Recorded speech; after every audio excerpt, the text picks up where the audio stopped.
कक्षा नवम गणित में आप सभी का स्वागत है।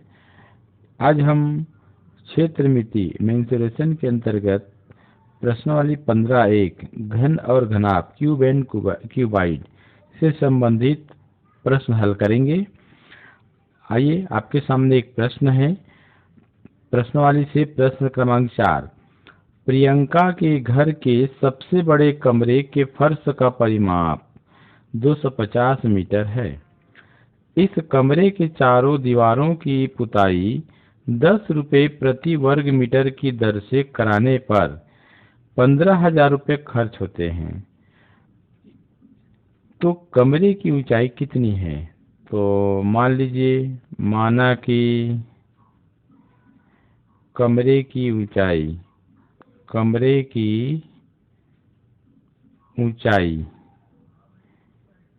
h है। फिर यहाँ पर है कमरे के फर्श का परिमाप। कमरे के फर्श का परिमाप तो ये दिया हुआ है 250 मीटर। ध्यान दीजिए, कमरे के फर्श का परिमाप 250 मीटर दिया है और कमरे की ऊंचाई h माने हैं।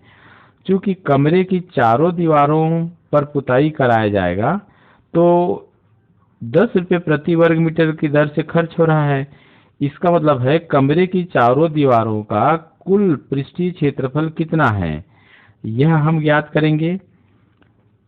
तो यहाँ लिख देंगे, इसलिए कमरे की चारों दीवारों का क्षेत्रफल या पृष्ठीय क्षेत्रफल कर सकते हैं। इसका सूत्र होता है 2 गुणित लंबाई धन चौड़ाई और गुणित ऊंचाई।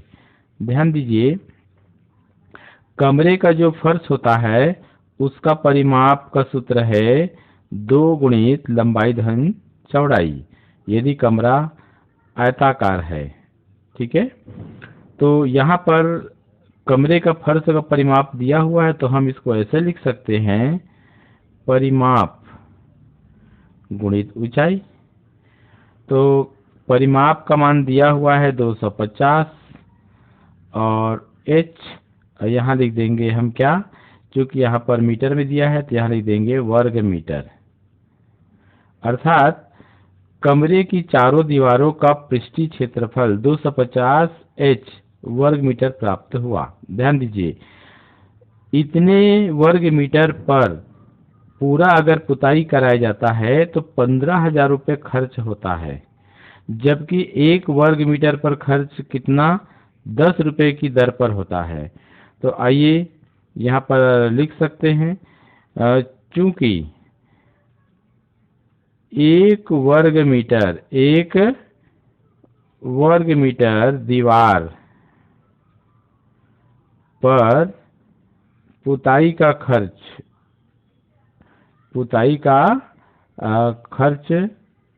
या पुताई का खर्च कहें या व्यय कहें, पुताई का खर्च बराबर है 10 रुपये। तो इसलिए 250, ध्यान दीजिए 250 h वर्ग मीटर पर खर्च। तो यहाँ पर क्या करना है देख लीजिए, आपको ये दोनों का गुणा हो जाएगा। तो 10 गुणित 250 h ऐसे करके, तो यहाँ पर इसको गुणा कर देंगे तो ये हो जाएगा 2500 h, यहाँ लिख देंगे रुपये। ध्यान दीजिए, कुल रुपए इतना खर्च हो रहा है, लेकिन प्रश्न में दिया है कि 15,000 खर्च हो रहा है। इसका मतलब ये दोनों रकम आपस में बराबर होने चाहिए। तो यहाँ लिख देंगे प्रश्नानुसार 25,000 h बराबर कितना है, यहाँ 2500 है, 1000 नहीं है, 1500 और 1 शून्य 15,000 रुपये। ठीक है, तो h बराबर हो जाएगा 15,000 बटे 2500। 1 शून्य 1 शून्य 1 शून्य 1 शून्य, तो कितना आया देखिए 150 बटे 25, तो 25 से कम और 25 छक्के 150। ठीक है, तो h बराबर कितना आ गया 6, और 6 ये हो गया मीटर। तो यहाँ लिख देंगे अतः कमरे की ऊंचाई, कमरे की ऊंचाई 6 मीटर है। ये आंसर लिख लीजिए ऐसे। प्रश्न क्रमांक 8 देखते हैं। एक घनाभ का संपूर्ण पृष्ठीय क्षेत्रफल 3328 वर्ग मीटर है। यदि घनाभ की लंबाई, चौड़ाई तथा ऊंचाई में अनुपात 4:3:2 हो तो घनाभ का आयतन ज्ञात कीजिए। देखिए, घनाभ का आयतन का सूत्र है, यदि घनाभ की लंबाई L, चौड़ाई B और ऊंचाई h है तो घनाभ का आयतन हो जाएगा घनाभ का आयतन। तो घनाभ का आयतन का सूत्र होता है L into B into H। ठीक है, और ये ज्ञात करना है। ध्यान दीजिए, लंबाई, चौड़ाई, ऊंचाई में अनुपात दिया हुआ है। लंबाई और इसी प्रकार से लंबाई हो गया अनुपात चौड़ाई अनुपात ऊंचाई, इसका अनुपात दिया हुआ है 4:3:2। ठीक है, तो यहाँ लिख देंगे अतः माना कि लंबाई, घनाभ की लंबाई L बराबर, जैसे यहाँ पर 4:3:2 है तो ये लंबाई के लिए मान लेंगे इसको, चौड़ाई के लिए और ये ऊंचाई के लिए, तो ये हो जाएगा 4x चौड़ाई, B बराबर हो जाएगा 3x तथा ऊंचाई 2x है। ध्यान दीजिए, जहां पर x अनुपातिक नियतांक है, पातिक नियतांक है। ठीक है, प्रश्नानुसार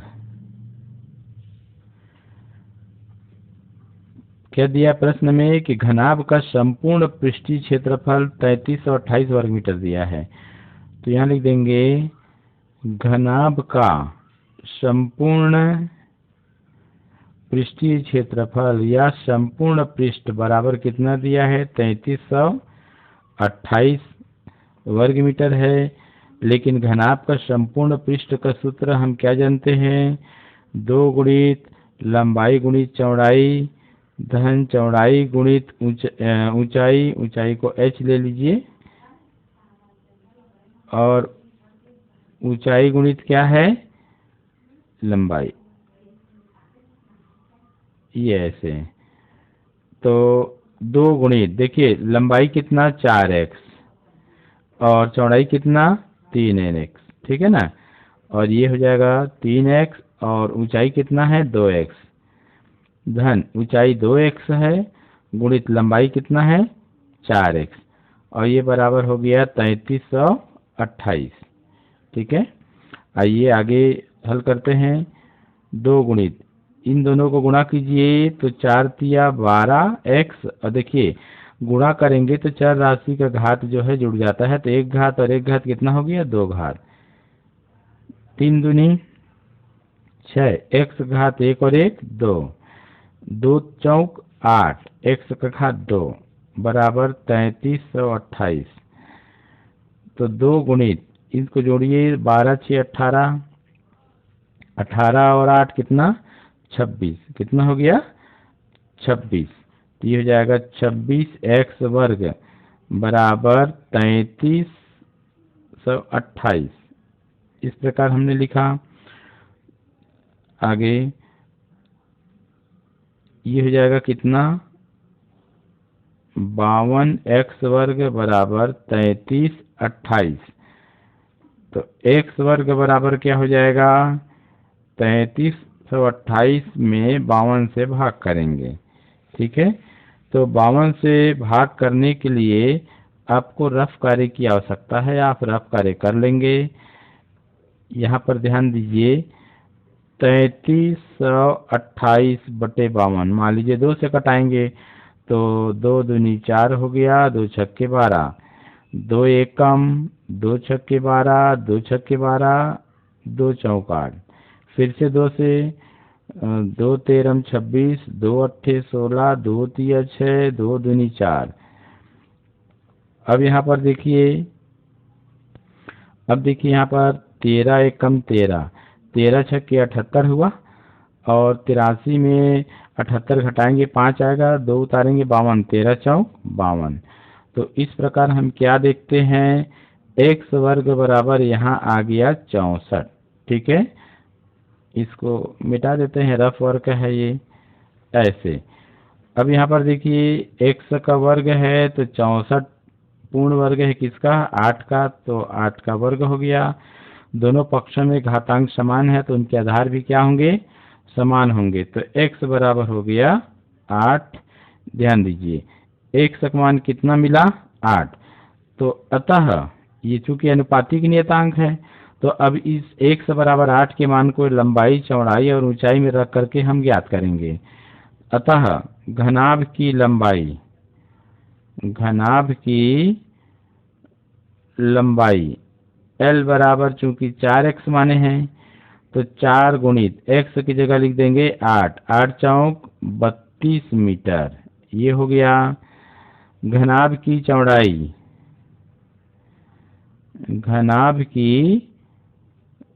चौड़ाई, ये b बराबर कितना, 3x माने हैं तो 3 गुणित 8, 8 तिया 24 मीटर हो गया। तथा घनाभ की ऊंचाई देखते हैं, घनाभ की ऊंचाई h बराबर हो गया 2x, तो 2 गुणित 8, तो 8 दूनी 16 मीटर हो गया। देखिए घनाभ की लंबाई, चौड़ाई और ऊंचाई अब ज्ञात हो चुका है। अब हमको निकालना क्या है, घनाभ का आयतन निकालना है।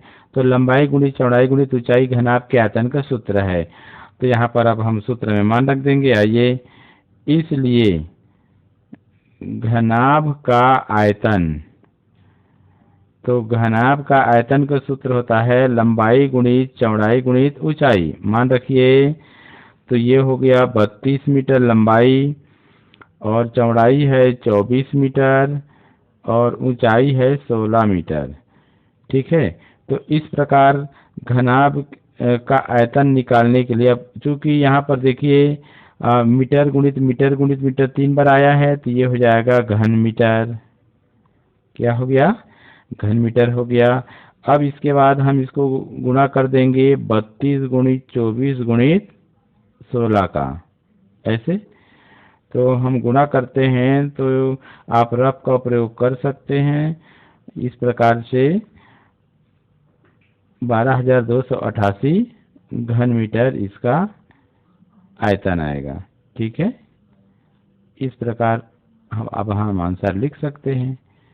तो प्रश्न को सावधानी से आपको पढ़ना है, और पढ़ करके क्या दिया गया है उसको लिखिए, क्या ज्ञात करना है उसको लिखिए, और इस प्रकार से आप हल कर सकते हैं।